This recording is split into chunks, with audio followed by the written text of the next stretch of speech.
2019 മുതൽ എനിക്ക് ശരീരം മുഴുവൻ ചൊറിഞ്ഞു തടിക്കുന്നൊരു അസുഖം ഉണ്ടായിരുന്നു. അപ്പോൾ അതിൻ്റെ ഇൻറ്റൻസിറ്റി എങ്ങനെ പറയുന്നറിയില്ല. എനിക്ക് കയ്യിലെ 8 വിരൽ അല്ലെങ്കിൽ പോരായിരുന്നു ചൊറിയാൻ. അപ്പോൾ ഞാനൊരു ചീർപ്പ് തന്നെ ചൊറിയാൻ വേണ്ടി വാങ്ങി വെച്ചിട്ടുണ്ടായിരുന്നു. അത്രമാത്രം അലർജിയുടെ ബുദ്ധിമുട്ടായിരുന്നു. പല ഡോക്ടേഴ്സിനെ കാണിച്ചു, പല ടെസ്റ്റുകൾ ചെയ്തു. ടെസ്റ്റിലൊന്നും പ്രത്യേകിച്ച് കാര്യമായിട്ടുള്ള പ്രശ്നങ്ങളില്ല. അതുകൊണ്ട് അവർ പല മരുന്നുകൾ മാറി മാറി പരീക്ഷിച്ചു നോക്കി. പിന്നീട് ഞാൻ പ്രാർത്ഥിച്ചു നോക്കിയിട്ടുണ്ട്, പക്ഷേ എനിക്ക് മാറ്റങ്ങളൊന്നുമില്ല. പിന്നെ ഞാനും അലർജിയും കൂടെ ഒന്നിച്ചങ്ങ് പോവുമായിരുന്നു.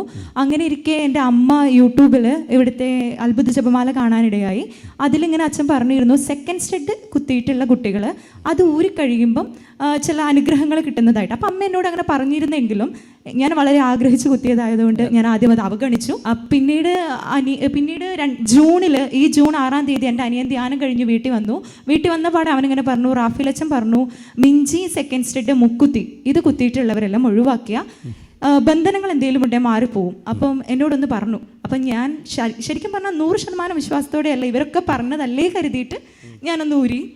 ചെറിയൊരു പരീക്ഷണം ദൈവം മാറ്റി തരട്ടെ കരുതി സംഭവം ഊരി. അതിൽ പിന്നെ ഇതുവരെ യാതൊരു പ്രശ്നങ്ങളും ഇപ്പൊ 5 മാസമായി. നല്ലൊരു കൈയടി കൊടുത്തേണ്ട. Praise Lord.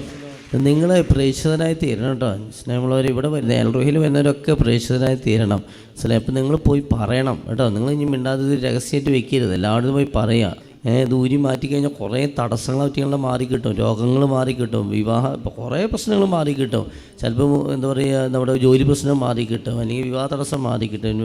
എന്തുമാത്രം അനുഗ്രഹം. ഇതാദ്യത്തെ സാക്ഷ്യമൊന്നുമല്ലല്ലോ, എന്തുമാത്രം സാക്ഷി ഇവിടെ വന്നിരിക്കുന്നതെന്നറിയോ. ഈ ഒരു സംഭവം ഇട്ടിട്ട് കുറേ ബന്ധനത്തിൽ ഇങ്ങനെ മുന്നോട്ട് പോവുകയാണ് കേട്ടോ.